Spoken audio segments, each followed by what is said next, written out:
I am Walt Dabney. It's great to be with you here again today, and it's always a pleasure. I was superintendent here in the 90s.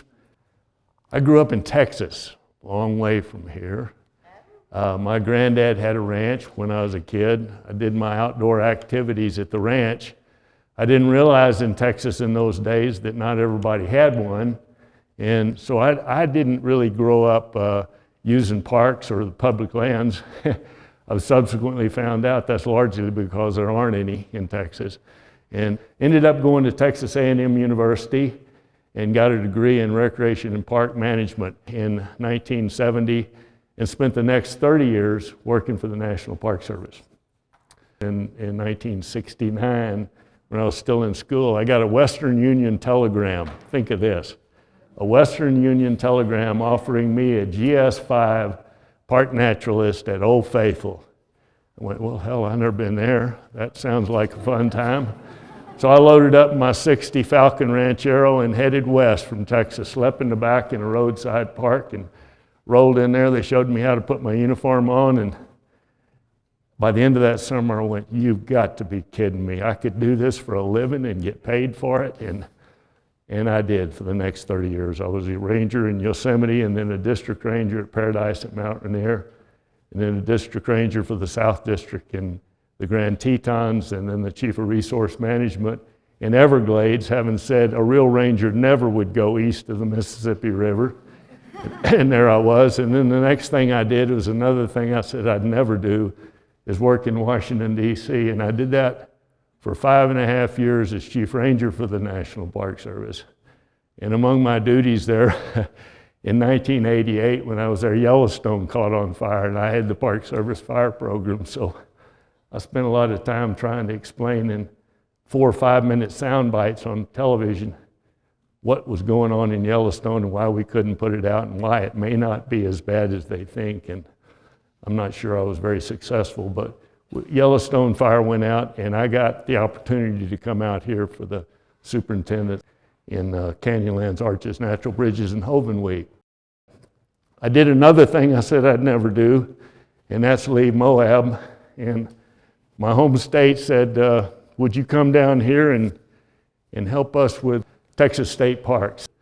So I did that for 11.5 years and then retired in Austin, Texas. I'm originally from there, as I said, and pretty quickly realized the ranch is gone. It is no more. Except for the state parks, this state that is the second most populous in the nation and the second biggest geographically in the nation has very limited public land available for recreation. So we wanted to come back west, and we wanted to come back to Moab. So we did that about 9 years ago.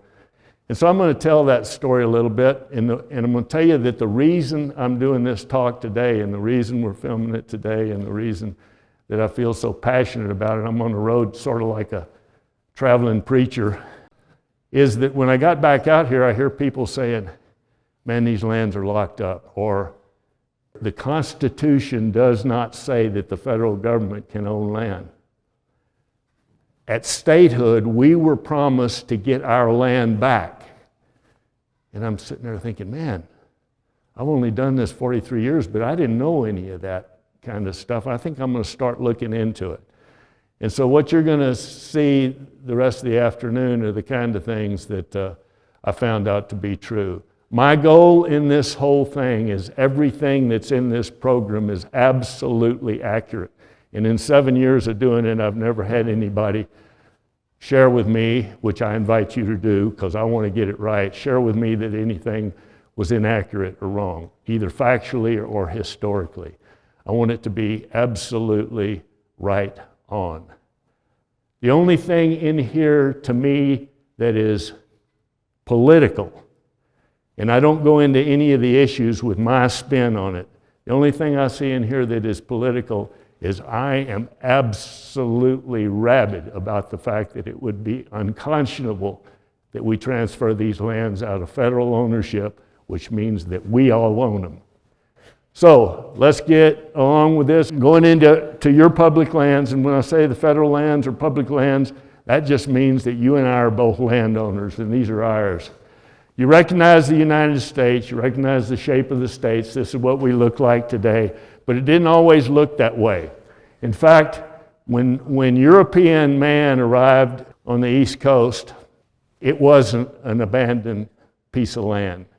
There were a whole lot of people here, thousands and thousands of Native American people, hundreds of tribes, and my guess unequivocally is they were not sitting around hoping that Europeans would discover them. And the longer we've been here, I am absolutely certain, the more sure they are of that fact. But that's not my story today. That's not what I'm going to be talking about. I'm going to be talking about the first English colony arrived here in 1607 at Jamestown. By 1776, the colonists had decided they'd had enough of British rule, and they started the American Revolution. And it was not at all certain that we were going to prevail. In fact, we lost most of the battles we fought with Britain. But at the same time we were fighting, they were meeting in Philadelphia with a group of men who were trying to figure out, if we are successful, how are we going to run this operation, this new country? And so they were trying to design the Articles of Confederation. And one of the biggest sticking points, perhaps the sticking point, was that the states of Georgia, South Carolina, North Carolina, Virginia, Connecticut, and Massachusetts, 6 out of the 13 colonies, claimed lands all the way to the Mississippi River. The other 7 said, that's a deal killer. Those belong to all of us, not just you, just because you claim them. So they negotiated that for a while, they argued about it for a while, and what they decided, number 1, is that no state would exist until this document was signed, that these lands be considered as common property of the nation because they were wrested from the common enemy by the blood and treasure of the 13 states, meaning that all of us and from all these states died, were wounded, lost our homes, our treasures, everything else to win this. We all are going to own this. So that's what they did. And over the next few years, all these lands that became these states were ceded by the original 13 colonies all the way to the Mississippi River. So how'd we get the rest of it? Well, this is what we won from Britain. In the Treaty of Paris in 1783, France, England, the United States, and actually Spain signed this treaty. England ceded all of this country here. So that was given back by the first 13 colonies became the first public lands that we all owned in common, or actually our ancestors owned at that time. The next big piece of it was the Louisiana Territory. We had access to the Mississippi River, but we had no way to get through the port of New Orleans because France owned and controlled that port. So Thomas Jefferson started talking to Napoleon Bonaparte, who was in the process of starting his 3rd or 4th or 5th war in continental Europe. They fought for 100 years, I think. And he needed money. And he said, okay, instead of just talking about New Orleans, how about if I sell you the whole enchilada? And so I think the best real estate deal in American history happened when Thomas Jefferson, for $15 million, bought the entire Louisiana Purchase in 1803. The next one, we fought the War of 1812. We nearly got beat there again. We finally just quit fighting. In 1818, we threatened to go to war with Britain up here with this piece of land. Britain and the U.S. finally worked out an agreement with the British cession of 1818. We agreed nothing north of the 49th parallel would be American, and they agreed anything south of the 49th parallel in this area here would not be British. The next thing was Spain. We had, unfortunately, slaves escaping out of the colonies. Unfortunate that we had that period of our history.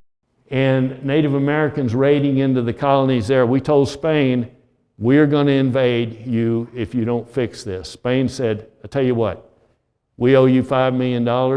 How about we give it to you and we call the debt good? So for $5 million, we got East and West Florida and this piece of disjunct Spanish land. I'm not sure exactly what those were or why they were there.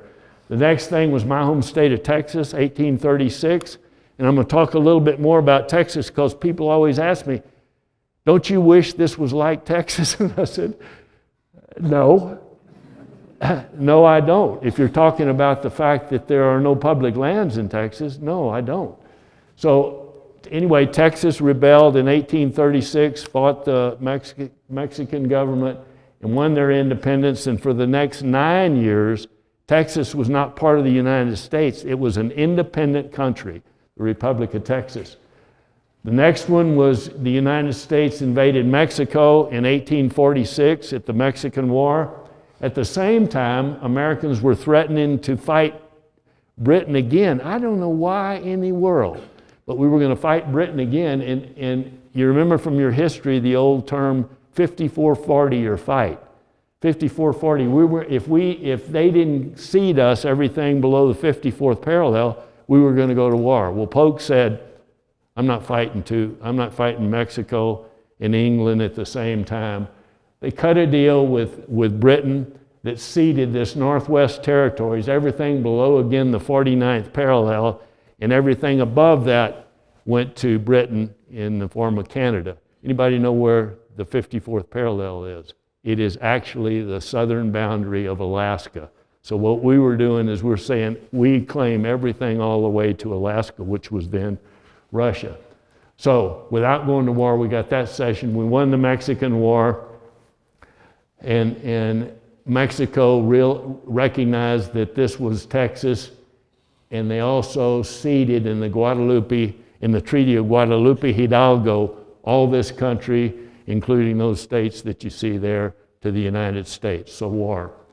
The next one was the Gadsden Purchase in 1853, and again we were threatening to go to war with Mexico because we were trying to build the southern link of the Transcontinental Railway through here, and we needed this land, so instead of going to war, we bought it from Mexico for $10 million.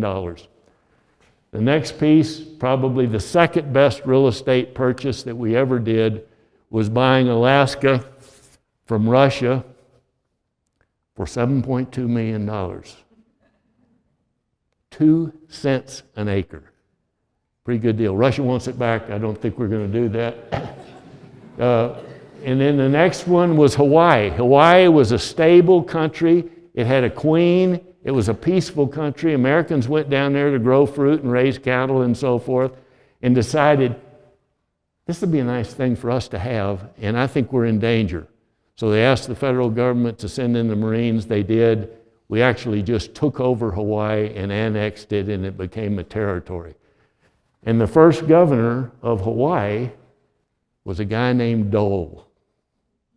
Anybody eat pineapple in here? Dole.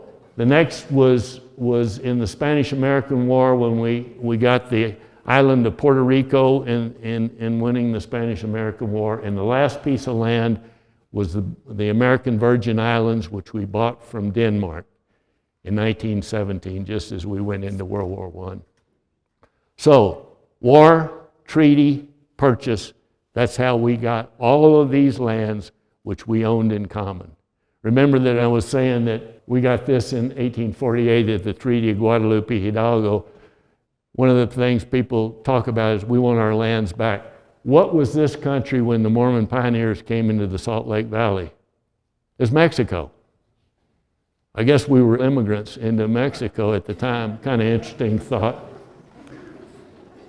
Anyway, property clause. I was told that the Constitution does not in any way suggest that the federal government could own land. Simply not true. The property clause of the Constitution, Article 4, Section 3 says, the Congress shall have the power to dispose of and to make all needful rules and regulations respecting the territory or other property belonging to the United States. And nothing in this Constitution shall be construed as to prejudice any claims of the United States. We can own property and we can own territory in common. The government did, and in fact they did after that war. So how did those lands that I just showed you we got all together, how did we start getting those into private hands? There are a lot of reasons. First of all, we had no money when we won our independence, so we paid our soldiers in land. If you were a private or enlisted man, you could get 100 acres of farmable land, up to 50 or 500 acres if you were a colonel or higher. We sold land for $1 an acre. So a section of land, 640 acres, would cost you $640. And you think in today's terms, what a steal. $1 in 1785 was a lot of money. And $640 was an absolute fortune. That raised to $1.25, and over the time this was being done, nearly 180 million acres of this land that I just showed you where we got was transferred to private ownership. Then came the Homestead Act in 1862 during the Civil War, and under the Homestead Act, you could claim 160 acres of land if you were the head of a household, and the head of a household could be a man or a woman. That was increased to 320 and then to 640 over time, and then even more after that. The reason for that being that the good lands got homesteaded first. All those lands in those days were used for agriculture. So the good lands, the ones near water, went first. It took more land as you got further away from water, and as you went west, the landscape became drier and drier as well. So it took more acreage. You had to be 21 years old. You had to live on the land for 5 years. You had to build a house on it, and then it was yours. And under that program, on top of the 180 million acres that was sold to people, another 270 million acres went to private ownership. That's starting to be real acreage now. Then we still didn't have enough money, so we needed to build the railroads, and we started paying to build the railroads in land. So as the railroads went west, 200 feet on either side of the track was deeded to the railroad as railroad land. In addition to that, for every mile of completed track in a checkerboard pattern, as much as 12,500 acres of land was transferred to the railroad, who then, of course, sold it to land speculators or private individuals. And under that program, on top of 180, 270, and another 180 million acres were now transferred to private ownership. Texas, interesting story. I didn't know this until I started putting this together, and I went to Texas history. This is what they were fighting over in 1836. That's what Texas was. And I didn't realize it, but that whole country, that whole economy was based on cotton. And when it was based on cotton, what did that mean? You had, in those days, unfortunately, you had slaves that were doing the work. And so the problem with that, and one of the reasons for the Texas Revolution, and if you look at the correspondence, Santa Anna was coming north out of Mexico because slavery was illegal in Mexico. And he was going to enforce it in Texas, that you cannot do that here. Mexico was defeated, and Texas became an independent country. This was all Texas. But Texas claimed this land all the way up into that panhandle there. And in fact, the top of that panhandle is about Rollins, Wyoming. One time was claimed by Texas. Subsequently, in 1850, they sold this to the United States for $10 million. Texas lands. Why does Texas not have any land? People ask me all the time. The same thing is true in virtually all the states other than the 11 western states. We're going to talk about that. Texas is 96% privately owned land. How did it get that way? When Texas won its independence, if you had a Spanish or Mexican land grant, that was a valid deed to that property. They also gave away land, a level 1 head grant in Texas, which my granddad's ranch was part of. His father bought it after the Civil War. He was a wounded Confederate soldier, came back there, bought that in 1883. And what was left of it was part of one of those original head grants from about 1840. And you could claim, if you were the head of a household in a level 1, up to 4,600 acres of land, which is a good piece of land, but it was all had to be farmable. Republic of Texas head grants, we paid the Revolutionary War soldiers in land. We built the railroads paying for them in land, and by 1900, there really wasn't any land left. What there was left went in the permanent school fund, and that's still the case today. It's used to generate money for schools. Most of you, or all of you in this room, recognize this fellow, another Civil War veteran, wounded at Shiloh, lost an arm, came down twice through the Colorado River, and those of you that have spent time on the river, those of us that have, the thought of launching in a wooden boat, going through that country with no idea what's around the next corner, is just continues to astound me. And they did it twice, and they had problems, obviously, but they did it twice. I'm not certainly focusing on that today, but John Wesley Powell, who you know was a surveyor, made his living surveying. By 1877 was the head of the U.S. Geologic Survey, and he went to the National Academy of Science meeting in 1877, and he made this statement: most of the land west of the 100th meridian cannot support conventional agriculture requiring at least 20 inches of annual rainfall or irrigation. And we know now with what's happening with Lake Powell and Lake Mead, it is not sustainable what we're doing now. In no way is it sustainable, especially when you think of some of our practices, and I'm certainly not against agriculture, but when you're irrigating cotton and alfalfa in the desert, that is not sustainable. There's no way it can be. What is the 100th meridian? Runs up through about I-35 in Texas, all the way up through Oklahoma, Kansas, Nebraska, through the Dakotas. What Wesley Powell was saying is all this country to the Sierra Nevadas cannot sustain conventional agriculture. Not enough rain. And if you think about it, those lands that were 160 acres, 240 and so forth, 320 and then 640, those lands were back east. As they came here, they weren't claiming those lands because you could not make a living. There was no water to do that. That was his idea about the aridity of that country then, and it is so true now. In 1785, Thomas Jefferson established the rectangular survey system for gridding the entire United States.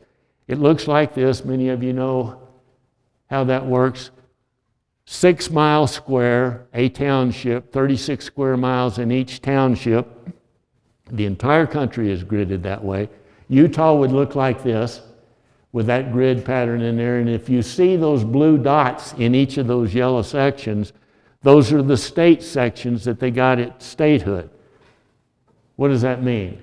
At statehood, Utah received sections 2, 16, 32, and 36 in each one of those 36 square mile blocks. Not all states did. I don't know why the difference. Nevada got 2 sections per township. Colorado got 2. Wyoming got 2. Either somebody said it's because Utah's more dry. Utah's the second driest. Nevada's more dry than Utah, and it got 2 sections. So I don't know. Maybe Brigham was a better negotiator. Who knows?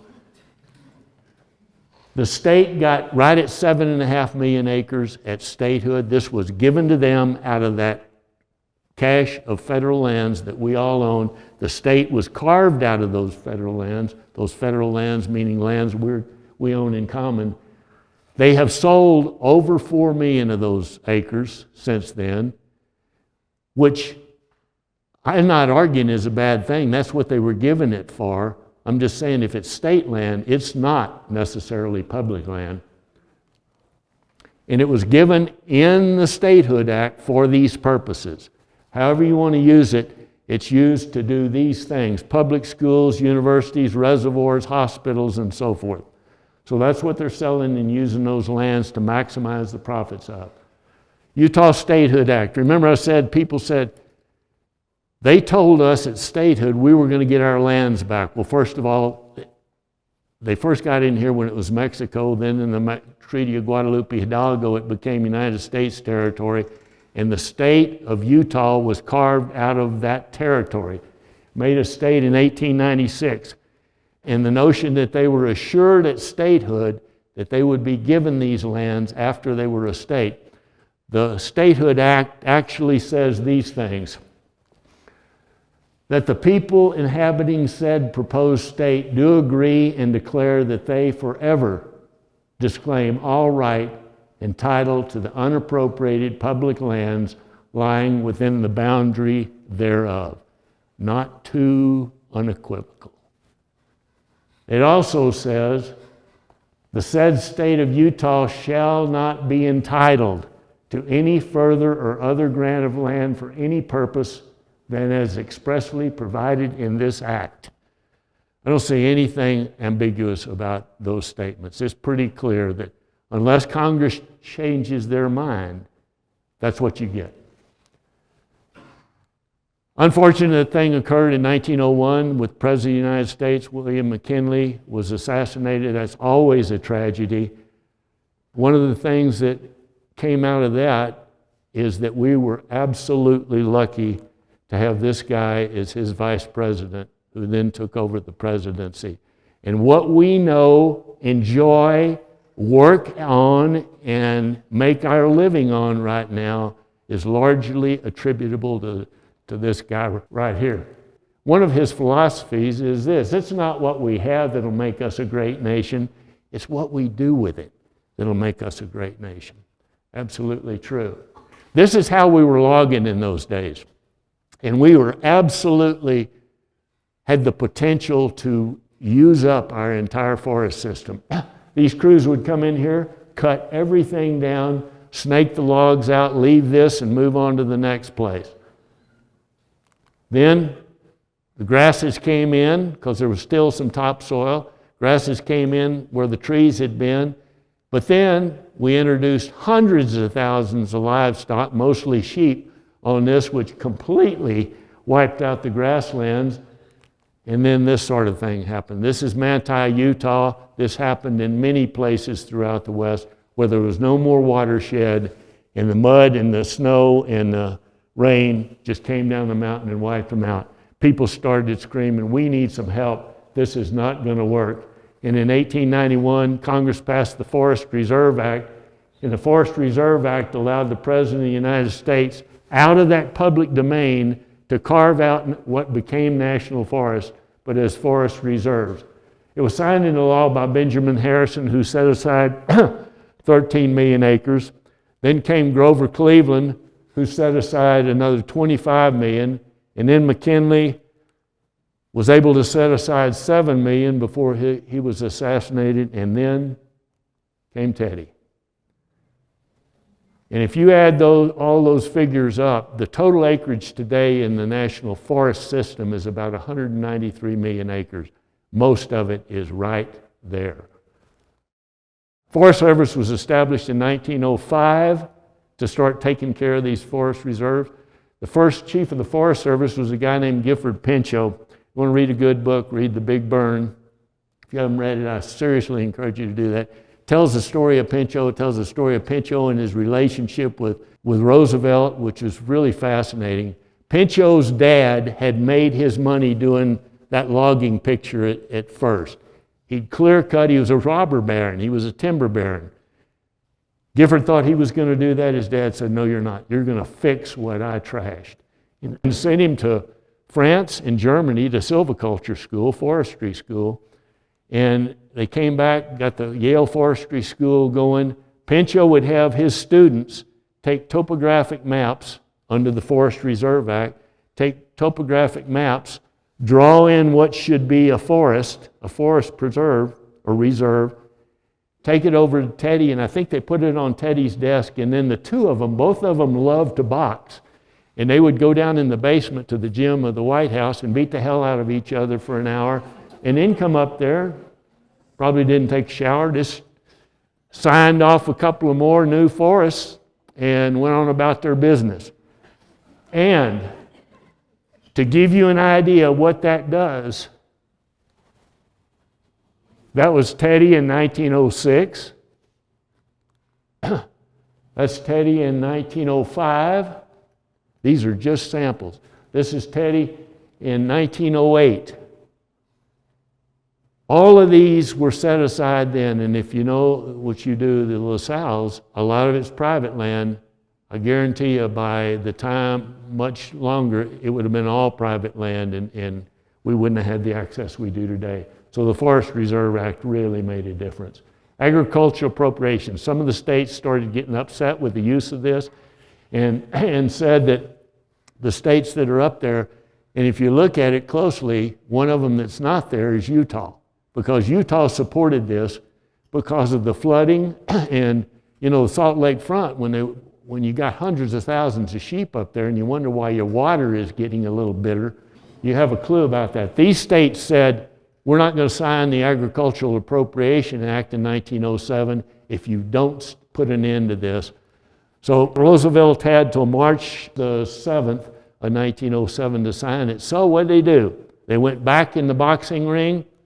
When they were through, they signed another 21 forest reserves, and he signed the bill which got him the Agricultural Appropriation Act, and what we have in the forest system today is what they had done by this point in time in 1907. Forest Service mission. It doesn't say use it all up today. It says use this in a way that meets the needs of present and future generations.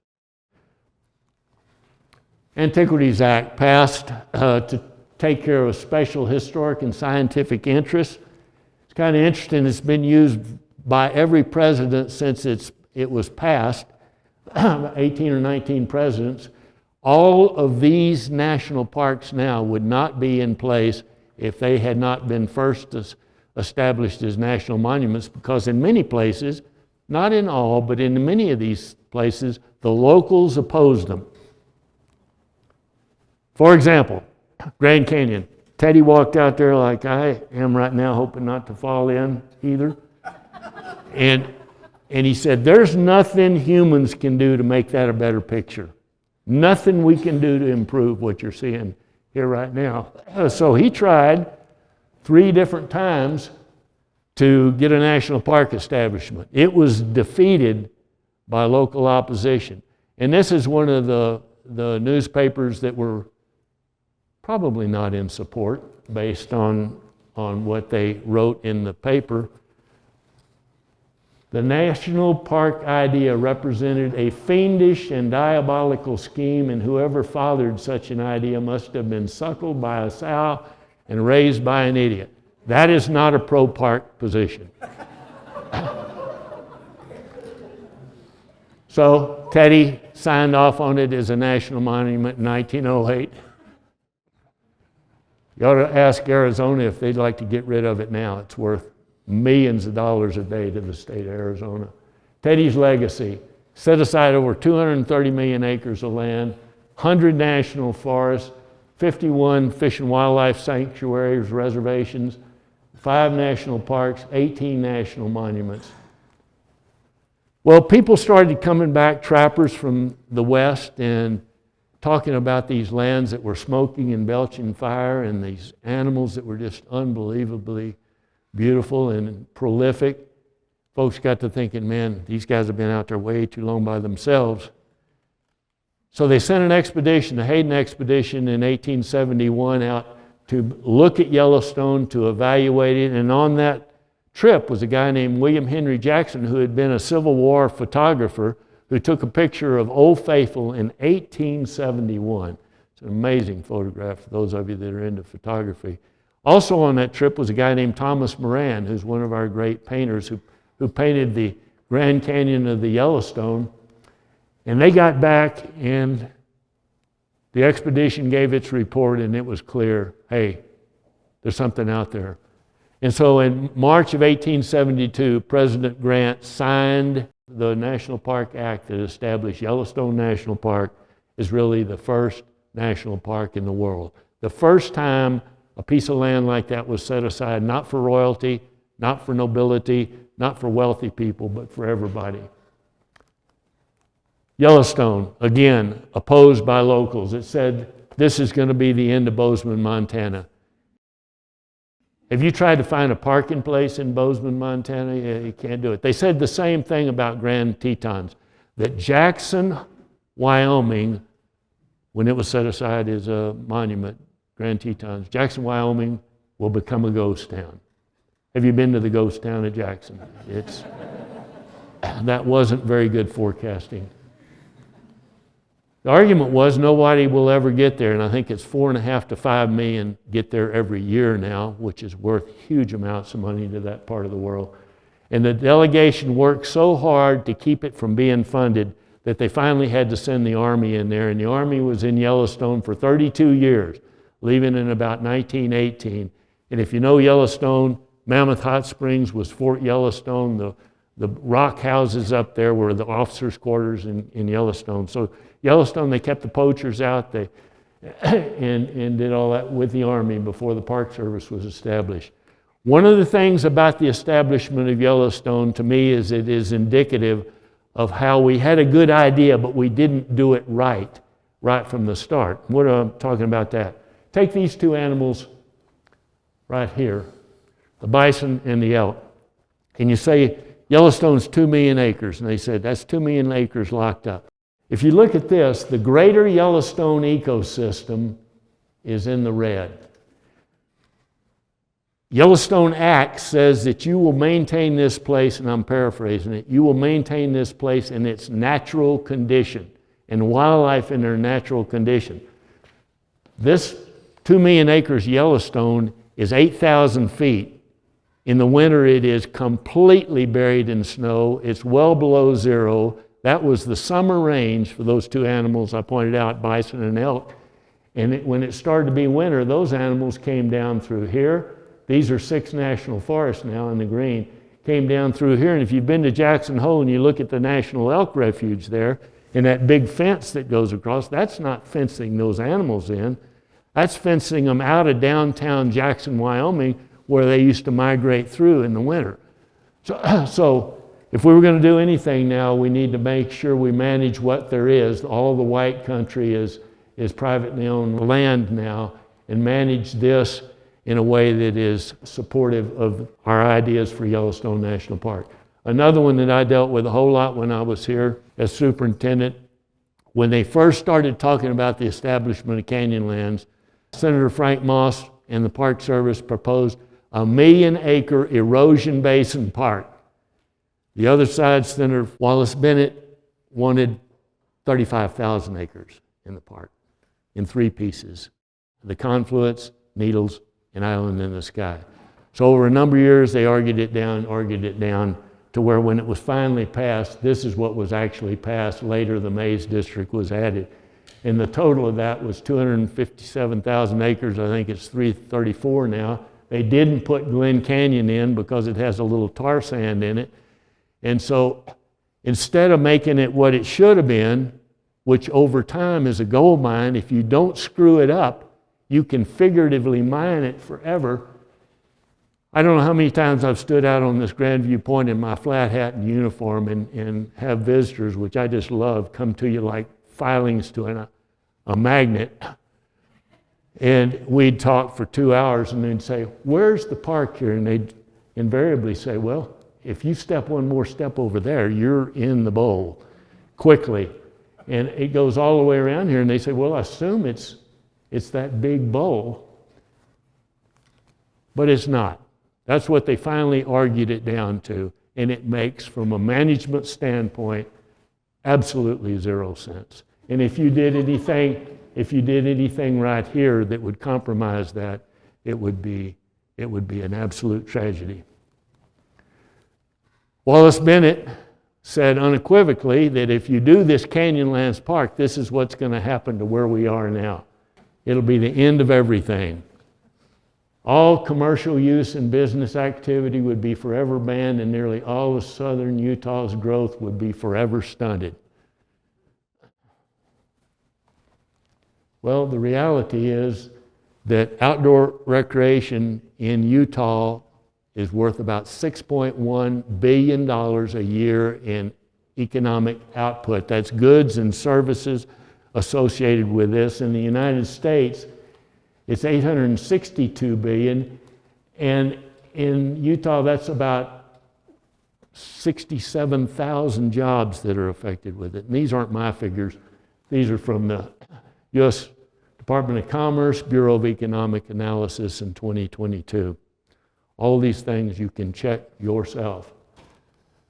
Park Service was established because by 1916, the Department of Agriculture and the Army were running different units of the National Park Service. They decided to combine them under under one agency. A little different mandate in that you're going to provide for the use and enjoyment today of those areas in a way that leaves them unimpaired for the future. And in that park system, I think we now have about 500 units in the national park system. The best of our prehistoric and historic resources, the places that make us who we are as Americans, and those special natural places, whether it's Yosemite or Yellowstone or the Grand Canyon or the Redwoods, which I think are unique in the world and that we hold in trust, in essence, for the world. BLM, established in 1946, took the General Land Office and the Grazing Service and combined them. Harry Truman established it. It manages all the lands that have not been designated as national parks, forests, refuges, military reservations, whatever it is, all those lands. It also manages about 250 million acres of land still. And it also manages all oil and gas and minerals management on the Forest Service and BLM lands. Their mission, like the Forest Service, is to use it wisely today and save it for future generations as well. This is a terribly important law that was passed in 1976, changed a lot of things. There had been a constant transfer of public land into private ownership. In 1976, the Federal Land Policy Management Act was passed, and it ended the Homestead Act, although there had been very little homesteading since about 1935 when the Taylor Grazing Act was passed. It said, Congress, the public lands will be retained in federal ownership unless as a result of a land use planning procedure provided for in the Act, it is determined that disposal of a particular parcel will serve the national interest. Congress can always dispose of lands, but there's no more goal to get rid of those lands. In fact, the contrary is true now. So what are the lands we have left? About 28% of the United States is still in common ownership. We all own it. The yellow is BLM, the light green is Forest Service, the chartreuse kind of color right there are national park areas. The red are Native American reservations, which are not public land. The blue are military reservations and so forth. These lands back here where you said that where there's not public land, those were cut over timberlands that then were bought up by the federal government and replanted in large measure by the CCC. They were completely destroyed lands. So, your public lands. One of the big criticisms that some of these people are thinking they want to move these lands out of federal ownership, they're saying, well, the federal government isn't making a good return on these lands. They're not running this like a business. Having worked in federal and state government for many years, you can only do what the legislative body allows you to do. So let's look at multiple use a little bit. Timber. Timber is generally a bid process. If you're going to do a timber sale, you go out and look at this sale, and then you put it out in the market, and timber companies will bid on that. That's pretty straightforward. Oil and gas, however, for 95 years, the royalty rate for oil and gas on federal lands was 12.5, same with coal. This administration just raised it to about what the state is doing here in Utah, for example, at 16.67. That's going to increase the royalty coming into the federal government, which is also a benefit to the state, which I'll share with you in a second. Hard rock minerals, this is the one that just absolutely floors me. Anybody can go out, whether they're American or a Canadian or an Australian or an Argentinian, and if they establish positions on public land and they start mining and get approval to mine, the federal government gets nothing for that. No royalty whatsoever. That was established in 1872, so that's 150 years old. We need to look at that.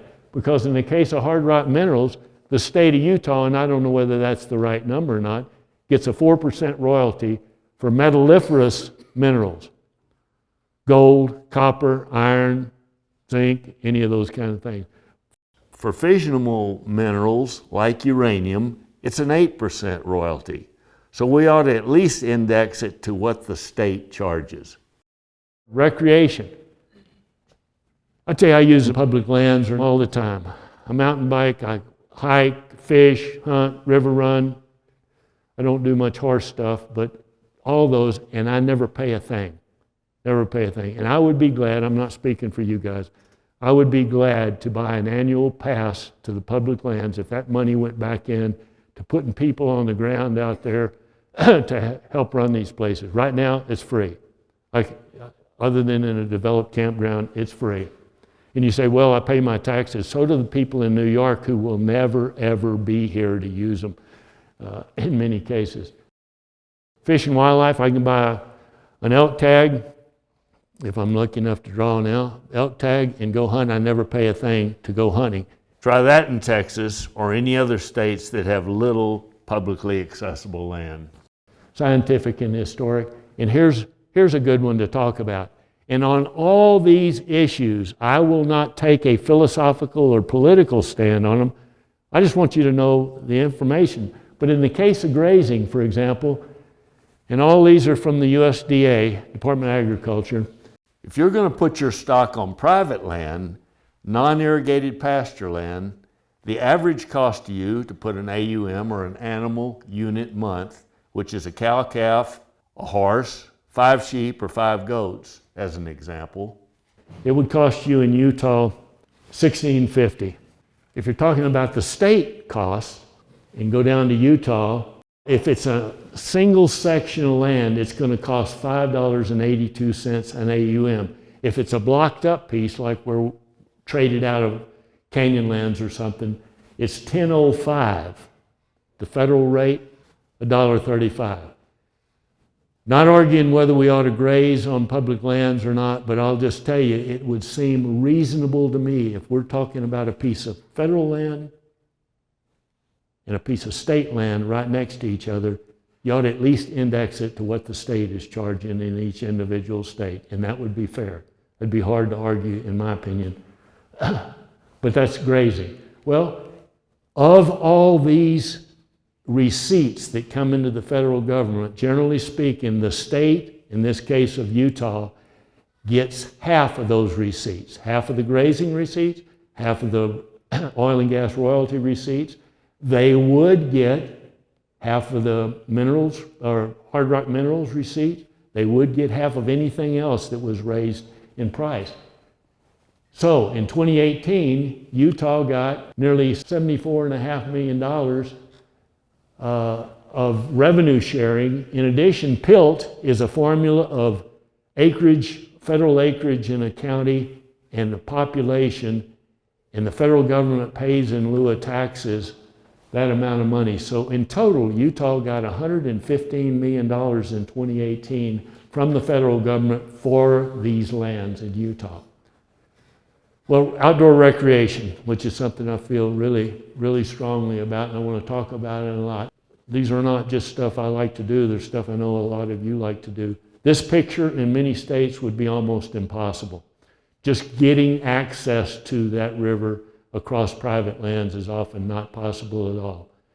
If you jumped in the river at a highway bridge and are walking down the river like this, in many states you'd be trespassing now. You'd be either on the guy's land on the left or on the right because you're standing on the bottom. And so the public lands, you could go fish in so many places and it's your land and you can go use it. Four-wheel drive. When I was in Texas, one of the programs I had was the grants program. We were constantly looking for places for four-wheel drive users who are legitimate users of the public land to find a place to go. And about the time we'd use motorized trail grant money coming from excise tax on gasoline, and we talked to some rancher about can they use your ranch roads for backcountry roads and so forth. And they say, how much are you going to pay me? We'd come up with an amount, and then his neighbors would find out that he was going to have four-wheel drive vehicles on his ranch. And every time the potential agreements fell through. That's why all these Texans and people from back east come out here to go do their interest and activity. Mountain biking is one of my passions. There are thousands of miles of trail on public lands available for riding. New trails are being built all the time. In states with little public land, it's a serious challenge to piece together any extensive trail network, as each piece of private land access has to be negotiated and is often not possible. Hunting. I've been a hunter since I was very young. To be able to hunt on private land in states with little public land is expensive. That's why you have so many hunters coming from the east, from non-public land states, out to the western states where the public lands exist, and they buy an out-of-state hunting and fishing license, and they basically then can hunt for free.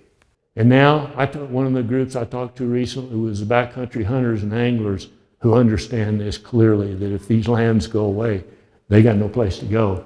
River running, I dealt with this all the time, people launching their boats. In some places they couldn't get out of the boat or they'd be trespassing. Others, if you're going to do a multi-day trip and you want to camp on the shore, and the definition of public land and private land is the mean high water, and you're not carrying a surveyor with you, then you're at the whim of that rancher who's saying, you're on my land, keep going. And so many differences here. All of you that are in the river running business, you know good and well that we've got it made. If you're a horse user and you want to do long rides or overnight pack trips, or if you're a backcountry hunter or fisherman that want to access your special spots on a horse, you've got to go to the public land states. If you're in a state that has no public lands and you're a horse user, your options are very limited, and probably you're going to spend a whole lot more time in a corral than you are doing the things you love to do. If you're a backpacker, there are literally thousands of miles of trails on public lands for you to hike, camp, explore, all over the United States. Most of these are on public lands. We have trails that go all the way from the Mexican border to Canada. We have them in the east that are largely in public lands, like the Appalachian Trail that runs through the Smokies and Shenandoah and Blue Ridge Parkway. We probably have the finest collection of trails for backcountry users anywhere in the entire world, right here in the United States. In 1969, when I was a park naturalist, I walked this boardwalk a couple of times a week on my roving interpretive patrol, looking for somebody to talk to. Now you just hope you don't get pushed into the thermal feature that you were going to talk about. This is a state park in Texas, Enchanted Rock. It could be a picture from Arches National Park. People have found these places. COVID did a lot of bad things, but it also put a whole lot of people that had never experienced the outdoors, that wanted to get the hell out of the city and go out and enjoy this country, and they found out, this is okay, this is fun. So I want to kind of coast down to the finish line here and talk about something that is absolutely real, and I'm going to talk to you why. Because again, my only political position in this is I absolutely think it'd be an irreversible tragedy if we lose these lands out of public ownership.